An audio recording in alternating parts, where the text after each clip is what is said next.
Laišam gaisā. Labdien! Turpināsim šodienas tēmu ar pārstāvjiem no Valsts ieņēmuma dienesta. Tie ir divi. Jānis Upmanis, Valsts ieņēmuma dienesta ģenerāla direktora vietnieks, un arī es, Edgars Bisenieks, nodokļu pārvaldes, pievienotās vērtības nodokļa daļas, metodikas nodaļas vadītājs. Īsumā, ko mēs jums gribam pastāstīt un parādīt saistībā ar e-rēķiniem mūsu prezentācijā. Sāksim ar nelielu statistiku par to, kā pieaug pa mēnešiem e-rēķini, kas ir saņemti un pa kādiem kanāliem viņi tiek saņemti. Kā jūs redzat, februārī ir vairāk nekā janvārī. Martā, pa dažām marta dienām, ir jau gandrīz puse no visa janvāra apjoma. Tā kā e-rēķini tiešām mums pieaug ļoti ievērojamā skaitā. Un, kā redzat, visvairāk viņi ienāk caur e-adresi. Par pašu iesniegšanu Valsts ieņēmuma dienestam viens no veidiem ir izmantot vidu EDS sistēmu, kur šos e-rēķinus atsevišķā sadaļā e-rēķini var manuāli augšupielādēt. Piespiežot pogu, pievienot jaunu dokumentu. Par šo pogu arī es nedaudz vēlāk arī vēl sīkāk pastāstīšu. Un tālāk tad ir tehniskie varianti, risinājumi, viens vai otrs, kādā veidā tas ir iespējams. Tāpat e-rēķinus vidam var nodot daudz un dažādos veidos. Šeit ir minēti 4, tātad caur Latviju LV, no savas grāmatvedības sistēmas, ar e-rēķina operatora palīdzību. Veidi ir visi izmantojami, kurš patīk labāk, kurš liekas ērtāks, parocīgāks. To arī droši katram ir pilnas tiesības izmantot, pamainīt, ja kaut kas vienā veidā nepatīk, izmantot otru, tā kā brīva izvēles iespēja. Un EDS-ā saņemtie rēķini būs apskatāmi. Šajā te sadaļā, kas ir apvilkta e-rēķini, būs iespējams pārliecināties, vai tiešām visi mani gan saņemtie, gan nosūtītie e-rēķina dati vidā ir ienākuši. Tā tas izskatās EDS-ā. Un rēķinus, kas ir ienākuši EDS-ā, varam kategorizēt, klasificēt 5 veidos. Saņemtie rēķini, tas ir tie, kuros mēs kā komersants, kā persona esam norādīti kā šī rēķina saņēmēji, izsniegtie, tātad tie rēķini, kuros mēs esam kā šī rēķina izrakstītāji, avansa rēķini, tiem būs noteikti arī tips avansa rēķins. Tad rēķini ir tādi veidi kā neatbilstošie rēķini, proti rēķins pats par sevi ir derīgs, izskatās skaisti, pareizi, bet mēs viņu neatzīstam. Mēs varam teikt, ka tas nav īsti par to lietu, par ko mēs ar savu partneri bijām vienojušies, vai kā tam līdzīgi, tāpēc mēs viņu neakceptējam. Un vēl ir tādi rēķini kā noraidītie. Tātad tur par darījumu kā tādu, par apjomu, par summām nav strīdu, bet šajā rēķinā ir tīri kaut kādas tehniskās problēmas, kas liedz viņam būt par normālu, atbilstošu pieņemtu e-rēķinu. Par e-rēķinu labošanu iepriekšējie runātāji jau šim jautājumam pieskārās. Varu teikt, ka pašlaik gan Valsts ieņēmuma dienesta iekšienē, gan ar sadarbības partneriem notiek pārunas, diskusijas, dialogs, tiek meklēts labākais variants, kā šos e-rēķinus labot, ja tāda vajadzība ir. Dotajā brīdī, ja esam konstatējuši kļūdu, tad rakstam koriģējošo, jeb kredītrēķinu, pilnībā anulējam to sākotnējo rēķinu, kurš ir nepareizs, un šajā koriģējošā, jeb kredītrēķinā arī obligāti norādām atsauci uz šo rēķina numuru, kas tiek labots. Un pēc tam loģiski jauns, pareizs e-rēķins. Tas ir dotajā brīdī, bet, kā jau sākumā teicu, vēl tiek meklēts pareizais maksimāli visiem labākais risinājums. Par PVN rēķiniem īsumā ir jautājumi, vai kaut kas mainās ar PVN piemērošanu saistībā ar e-rēķiniem. Atbilde ir nē, jo PVN likums vispār nereglamentē e-rēķina saturu. E-rēķins ir neatkarīgs no tā, kādā formātā ir pats e-rēķins, PVN rēķins. Ar e-rēķina ieviešanu netiek atcelti, mainīti tie rekvizīti, kam ir obligāti jābūt PVN rēķinā, kas ir noteikti 125. un 126. pantā PVN likumā. Ja, un PVN likumā tiek plānoti ļoti īsi mazi grozījumi, ja, saistībā ar e-rēķiniem, kas arī šeit ir pēdējā rindkopā ir redzams. Ja, kad viņi būs, plāns ir šogad viņus pieņemt, vai tā būs vai nebūs, skatīsimies.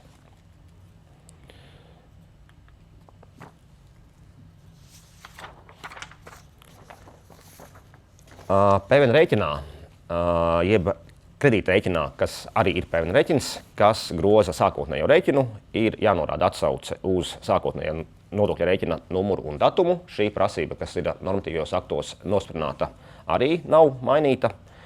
Vispārīgajā gadījumā PVN rēķins vienalga kādā formā ir jāizraksta 15 dienu laikā no darījuma brīža vai no maksājuma saņemšana brīža. Ir arī daži citi termiņi atsevišķiem darījumiem, bet šīs te 15 dienas tās ir tā kā pamata gadījums. PVN rēķinā nav obligāta prasība noteikt obligāti ietvert atsauci uz līgumu, uz pieņemšanas nodošanas aktu vai uz kādu citu dokumentu. To var darīt, ja puses tā vēlās, bet tas nav obligāti. Galvenais, kas ir obligāti, kā jau teicu iepriekš, tie rekvizīti, kas ir noteikti kā obligāti un kas ir mums atrunāti PVN likuma 125. vai 126. pantā. Un loģiski, ka PVN piemērošana veiktajiem darījumiem nav atkarīga no tā, ka rēķins mums ir izrakstīts strukturētā elektroniskā formātā. Jo PVN piemērošana ir atkarīga no tā, kāds darījums tiek veikts, kur ir viņa vieta PVN likuma izpratnē un kas ir puses. Ja, tātad e-rēķins nevar ietekmēt paša darījuma būtību.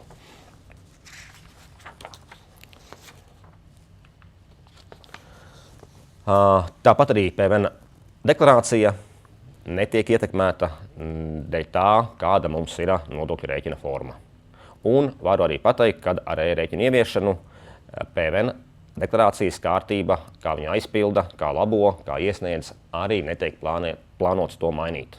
Proti netiek plānoti grozījumi ministru kabineta noteikumos numur 40 par PVN deklarāciju aizpildīšanu. Ja, tā kā ar e-rēķiniem PVN deklarācijas mums paliek pildāmas tieši tādā pašā veidā, kā tas ir tagad. Un tad kādus jauninājumus tad mēs plānojam par PVN deklarācijas aizpildīšanu? Tātad, ja nodokļa maksātājs izmanto EDS API, jeb lietojumu programmu saskarni, tad var PVN deklarācijas aizpildīt un iesniegt tieši tāpat kā līdz šim. 31. martā šogad tiks piedāvāta iespēja daļai aizpildīt PVN deklarāciju, izmantojot vidrīcībā esošos, iesūtītos, saņemtos, akceptētos e-rēķinus. Ja, un, protams, ka būs jāpārbauda, tāpat kā arī līdz šim, teiksim, ja dzīvojam bez e-rēķiniem, vai tiešām visi rēķini ir ielasījušies deklarācijā, vai tur nav kaut kas dubultā, vai tur kaut kas nepietrūkst. Ja, un, protams, arī ir jāskatās pašam komersantam, vai viņam ir tiesības uz priekšnodokli par saņemtajiem e-rēķiniem un kādā apmērā. Un te ir tā poga apakšā redzama, ko es pašā savas prezentācijas sākumā biju pieminējis. Ja? Tātad šī tā poga, kuru mēs nospiežot apakšā, kas ir afilta, ja? Kad mēs varam dabūt iekšā savā deklarācijā e-rēķinus. un šie rēķini mums aizies uz PVN pārskata vai nu pirmo daļu vai trešo daļu. Tātad pirmajā daļā ienākošie, trešajā daļā izējošie rēķini.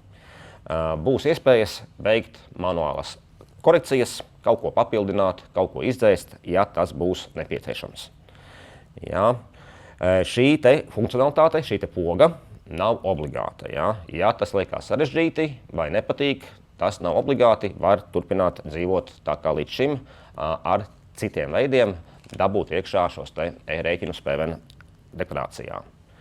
Un būs arī brīdinājums par to, ka tas ir šeit augšā šajā slaidā redzams, par to, ka ir jāiekļauj visi e-rēķina dati, izņemot tos, kuru vērtība bez PVN ir mazāka par 150 eiro, un arī tas, ka PVN deklarācijā ir jāiekļauj tikai apmaksātie avansa rēķini, jo tikai apmaksātais avansa rēķins ir darījuma brīdis, kas ir jādeklarē PVN deklarācijā. Nu, un tad kopsavilkums no manas puses, tātad vēlreiz varam īsi atkārtot, tātad neatkarīgi no PVN rēķina veida, kādā viņš tiek izrakstīts, viņam ir jābūt visiem rekvizītiem, ko nosaka PVN likums. PVN rēķinu, e-rēķinu jāizraksta pēc avansa maksājuma saņemšanas, netiek plānotas izmaiņas PVN deklarācijas aizpildīšanā un noteikumos numur 40, kas regulē šo te deklarācijas aizpildīšanas kārtību. Un, ja izmantojam EDS API, tad taisam, gatavojam, iesniedzam, labojam PVN deklarācijas tieši tāpat kā līdz šim. No manas puses tas bija viss. Saku jums lielu paldies un dodu vārdu vidu ģenerāla direktora vietniekam Jānim Upmanim. Paldies, Edgar. Sveiki. Tad pāris komentāri arī no manas puses par, principā, Vits kopš pagājušā gada diezgan aktīvi iesaistījies nacionālā līmenī e-rēķinu jautājumu tādā tā kā kūrēšanā, pieskatīšanā, sadarbībā ar dažādiem partneriem. Un kā tādas lielākās, iespējams, tādas nozīmīgākās lietas, ko uzsvērt šobrīd, tad, kā jau arī Andis pieminēja, Andis šo to noķēps jau no manas prezentācijas, manuprāt, bet principā tad mēs esam atvēruši pagājušajā gadā sadarbībā ar Latvijas valsts standartu šo darba grupu elektroniskie rēķini. Šobrīd strādājam pie tehnisko vadlīniju pirmās versijas, kura būs fokusēta tieši uz pakalpojumu rēķiniem. Un šobrīd mums lielākās diskusijas ir par kredīta rēķiniem, par avansa rēķiniem. Un tad mēs šajās darba grupās ar visiem iesaistītajiem partneriem par šo arī tad cenšamies nonākt pie labākā un sakarīgākā varianta, kā šo ilgtermiņā ieviest Latvijā. Un otrs tāds punkts, ka mēs esam diezgan daudz jau līdz šim tikušies ar dažādiem gan nozares pārstāvjiem, gan asociācijām, gan lielākiem vai mazākiem uzņēmumiem, centušies ieklausīties.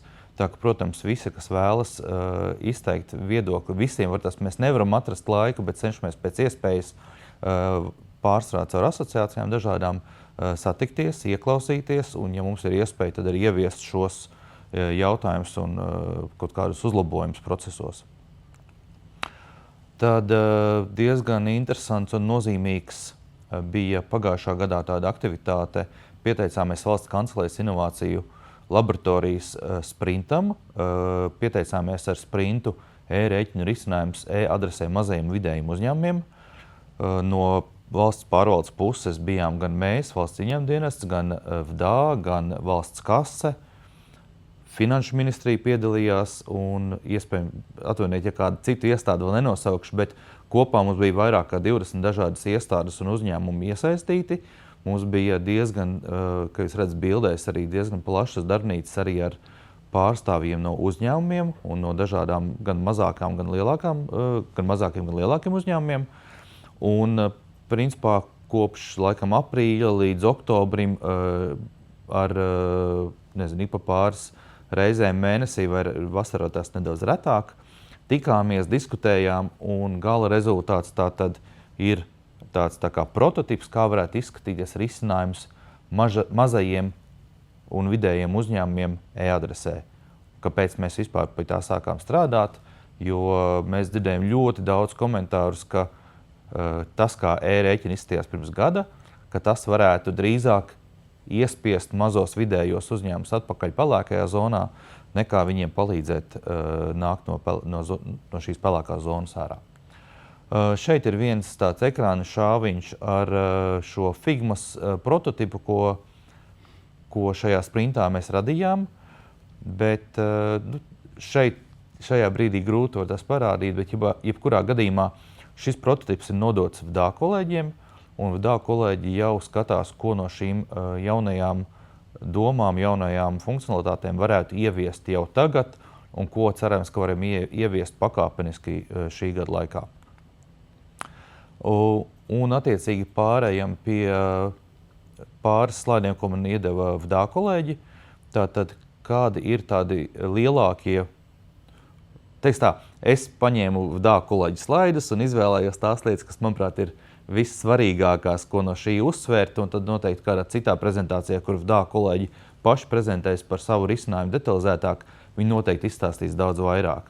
Bet tas, ko es gribētu pirmkārt uzsvērt, ka ir plānots, ka e-rēķini tiks nodalīti no e-adreses ziņojumiem. Un slaidā kreisajā pusē, tur šobrīd grūti var saskatīt, bet principā tātad, ieejot Latvija LV, varēs atsevišķi ieiet e-rēķinu sadaļā un atsevišķi ieiet e-adreses ziņojumu sadaļā. Šis plānojas šī gada 2. ceturksnī, principā aprīlis mājas visdrīzāk. Tad arī tiks paplašināts e-rēķinu, e-adresē varēs izrakstīt, nosūtīt e-rēķinus starp dažādiem biznesa partneriem. Tātad B2B segmentā varēsim nosūtīt šos e-rēķinus, jo šobrīd to var nosūtīt tikai B2G vai saņemt no valsts pašvaldību iestādēm. Un vēl viena svarīga lieta, ka e-adresē būs iespēja pilnvarot cilvēkus piekļūt tikai e-rēķiniem. Tātad, pieņemsim, grāmatvedi varēs pilnvarot piekļūt tikai e-rēķiniem, nedodot pilnu šo pilnvarojumu funkcionalitāti visai e-adresei.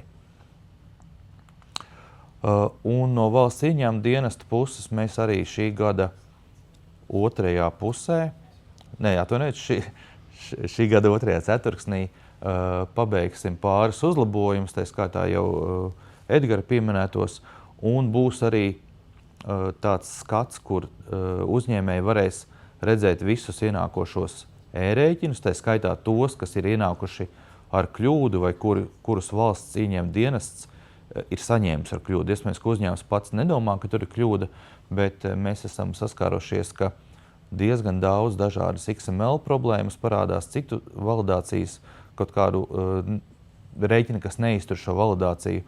Arī tie rēķini, ko Andris pieminēja, ka iespējams nāk dubultā caur sūtītāju un caur e-adresi, arī tos tad varēs šeit vienotā pārskatā redzēt. Attiecīgi visi rēķini, ko uzņēmums būs sūtījis vai saņēmis, parādīsies šeit, un tad būs daudz vieglāk izsekot, kāpēc tad viņš ir vai nav ienācis un ielasījies.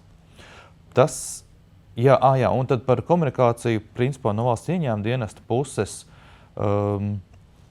mēs pilnīgi noteikti ik pa laikam cenšamies piedalīties kādā pasākumā kā šis vai kādā citā konferencē. Mēs pilnīgi noteikti arī ik pa laikam dosim intervijas, rakstus žurnāliem, piemēram, e-finanses, bilanci, iespējams vēl kādam.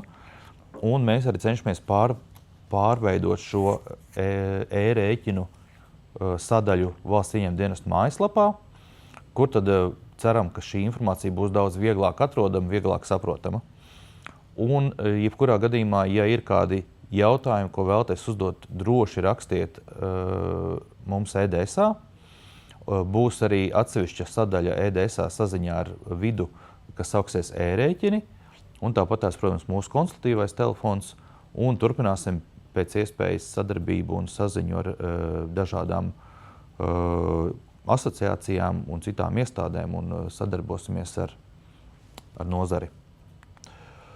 Tā ka, paldies par uzmanību. Tiekamies nākamajos pasākumos.